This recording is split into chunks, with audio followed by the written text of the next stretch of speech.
as a 20-something-year-old, I'm like, this shit, I'm trying to live. These motherfuckers want to hear something, I'm going to tell them what they want to hear. I say, okay, yeah, all right. I done it. And they said, well, how you did it? And I said, man, I don't fucking know. And bop, they hit me again. And then they start spilling over the information to me, telling me, what happened or what they thought happened.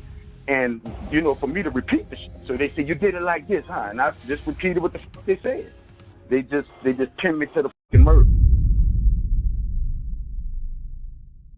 Growing up in New Orleans in the 70s was a pretty rough task in itself.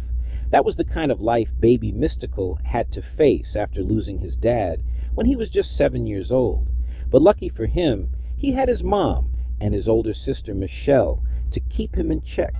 Earlier in his teens, Mystikal was drawn to rap, which helped him develop a special bond with Michelle, since she could sing, and quite well. Those early days, the backyard freestyles, the shared dreams, the small moments of both laughter and struggle, planted the seed that would later push them into the studio and onto the stage.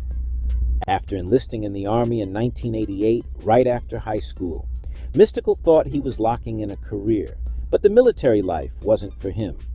Watching a friend he'd once recorded a demo with land a record deal lit something inside him. Rap was where he belonged. Some reports claim he even went AWOL, absent without leave, and left with a less than honorable discharge. But Mystikal didn't have a care in the world.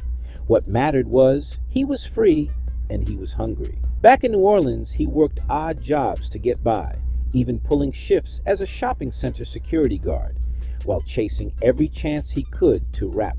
Linking back up with producer KLC, Mystikal waited his turn while KLC finished projects with other local acts like 3-9 Posse and Magnolia Slim. His wait was soon rewarded by the shot of a lifetime, opening for Run DMC and Dougie Fresh at the Trem Center. Mystikal had been grinding through odd jobs and chasing any studio time he could find, and this was the moment it all came together. Mystikal hit the stage with raw fire, performing a track called Not That None, with his sister Michelle right there on backup vocals. In the crowd that night was Leroy Precise Edwards, an executive at Big Boy Records. Mystikal's energy, Michelle's support, and the sheer power of the performance caught his attention. Before the night was over, both Mystikal and Michelle had secured a deal with Big Boy Records.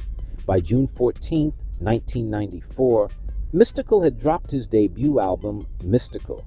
For the first time, it felt like everything was aligning.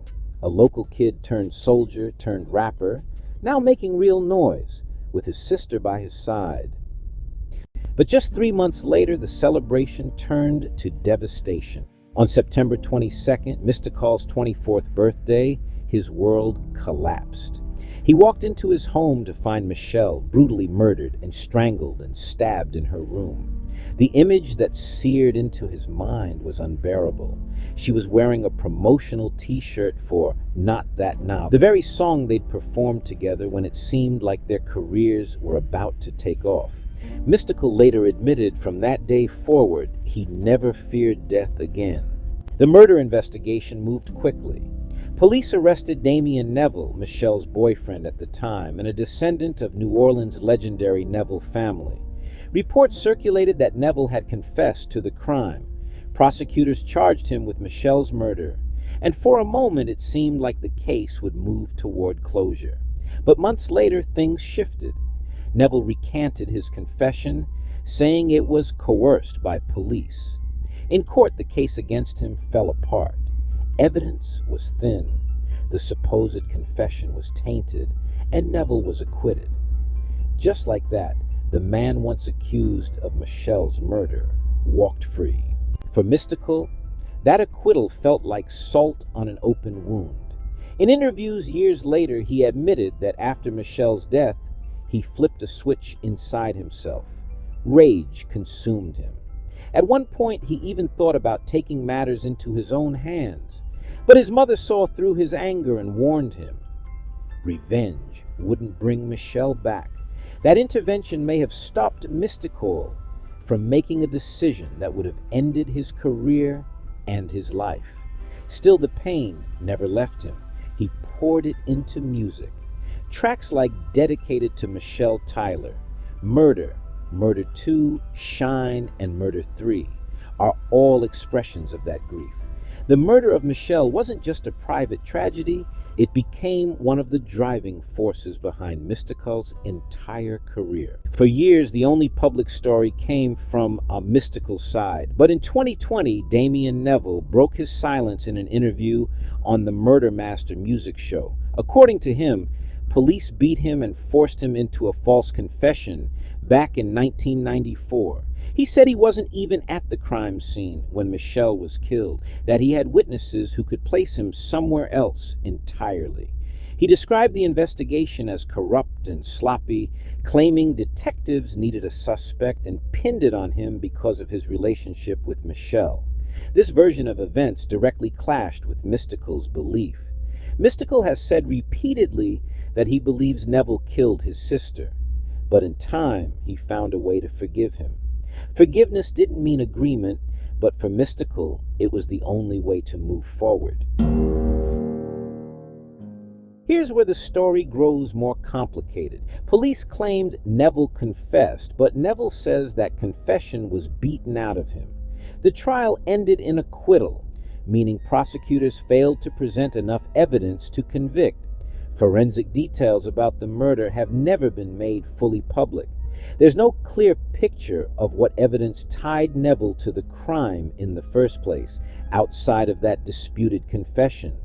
And while Neville was acquitted in Michelle's case, just 2 years later he was arrested again, this time for the murder of a 19-year-old man in New Orleans.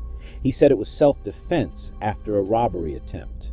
The judge ultimately ruled there wasn't enough evidence for a murder conviction, but he still faced lesser charges of second-degree murder and even robbery after allegedly taking money from a 14-year-old.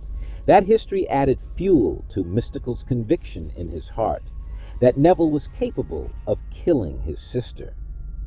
Well, from your point of view, you think he did it? What you mean? He said he did it. He said he did. I know he did. Absolutely, I know he did it. Yes, of course he did it. By the time Mystikal sat down with Vlad TV in 2021, he spoke with more clarity. He said Michelle's death marked him forever, that when he found her body on his birthday, something inside him changed. He had to learn how to live with it, how to keep moving. And despite his personal belief that Neville was guilty, he forgave him.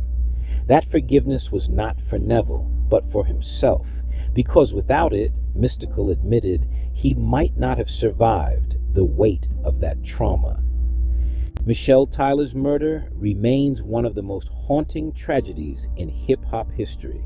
A promising life and career cut short, a brother forever scarred, a boyfriend who walked free but carried suspicion for decades, and a case full of questions that, to this day, don't have clear answers. Mystikal turned his grief into art, but the shadow of Michelle's murder has never left his story. If you found this breakdown eye-opening, let me know your thoughts in the comments. Do you think justice was served? And don't forget to hit subscribe so you don't miss more stories like this.